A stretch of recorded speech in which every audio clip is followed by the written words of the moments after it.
kanya habang ako'y bumababa sa sasakyan. At nilingon naman ako nito. Bakit po ate? Sagot naman nito habang nagtataka. Bakit ka nag-iisa? Ang init, sagot ko sa kanya habang ako'y nagmamadaling kumuha ng umbrella. Ate, paano ka? Bakit ka bumaba sa sasakyan po? Pagtatakang tanong niya. Ay naku, nakita kasi kitang mag-isa. Tapos ang init pa 11 ang pao. Mas mabuti pang ihatid na lang kita. Sagot ko habang humingiti sa kanya. Taga saan ka ba?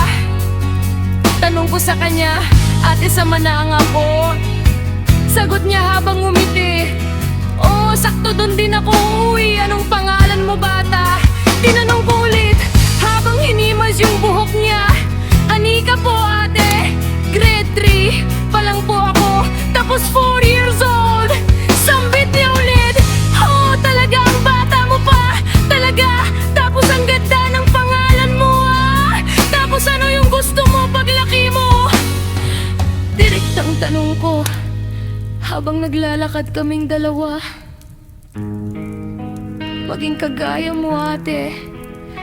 Sagot niya habang nilingon ako na may bakas ng ngiti sa mukha.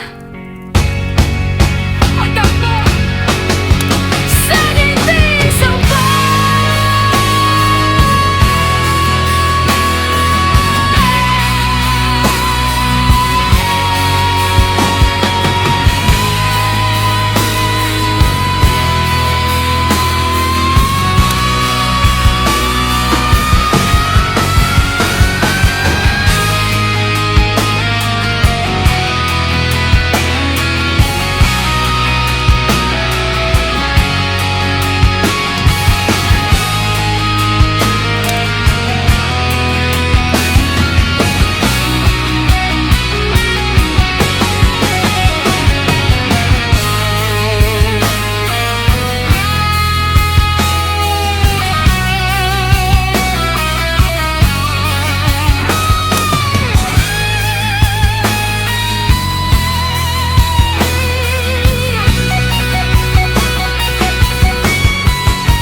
sa simpleng pagsabay mo sa'kin upang hindi ako mainitan. Tapos ihahatid mo pa ako pauwi.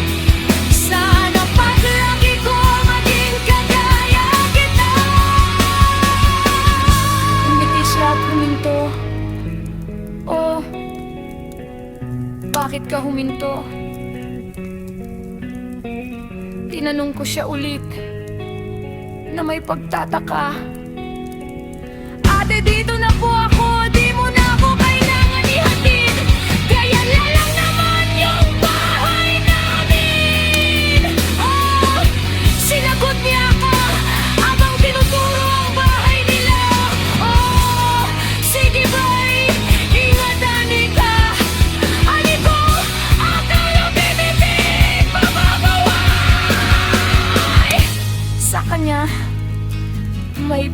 ate.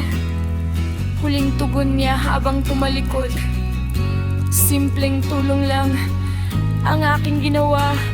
Ngunit di ko lubos na inakala na sa simpleng salita ng bata ako'y natutuwa. Sana'y sa muli nating pagkikita ako yung maalala, sapagkat ang iyong mga salita mahirap kaligtaan at mabura sa aking isipan.